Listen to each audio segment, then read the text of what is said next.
बिस्मिल्लाहिर्रहमानिर्रहीम नहमदुहु व नुसल्ली अला रसूलिहिल करीम अम्मा बाद। मुहतरम नाज़रीन किराम, एक साहिबा है उनसा मकबूल, इनका सवाल है अस्सलामु अलैकुम व रहमतुल्लाहि व बरकातुहू। मुफ्ती साहब, ज़रनब नेम के मीनिंग क्या है और क्या ये इस्लामिक नेम है? अपनी बच्ची का ये नाम रख सकते हैं? प्लीज़ डिटेल में बता दें, प्लीज़ ये नाम रखना कैसा है? वालेकुम अस्सलाम व रहमतुल्लाहि व बरकातुहू। देखिए, जो नाम आपने पूछा है ज़रनब या ज़रनाब, ये दोनों तरह ये लफ्ज़ आता है। अगर हम इसको पढ़ते हैं ज़रनब, नून के बाद बा, अलिफ नहीं आएगा, ज़रनब, तो ज़रनब इसके माना आते हैं एक खुशबूदार पौधा, नील गाय, ज़ाफ़रान।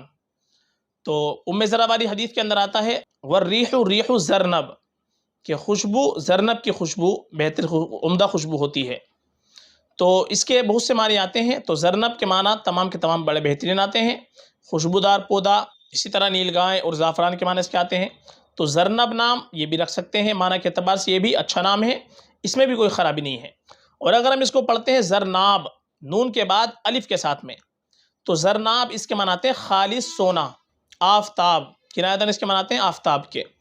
तो ज़रनाब नाम ये भी माना के अतबार से देखा जाए तो ये भी अच्छा नाम है, माना में इसमें भी कोई ख़राबी नहीं है।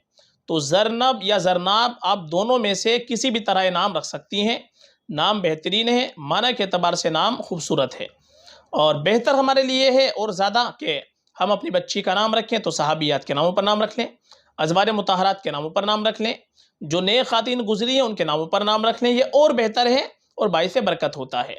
बाकी माना में कोई ख़राबी नहीं है, माना के अतबार से ज़रनब नाम भी बेहतरीन है, ये भी आप रख सकती हैं। ज़रनाब अगर हो तो वो भी आप रख सकती हैं। दोनों तरह से नाम बड़ा मुबारक है, बिल्कुल रखा जा सकता है। फ़कत वल्लाहु आलम।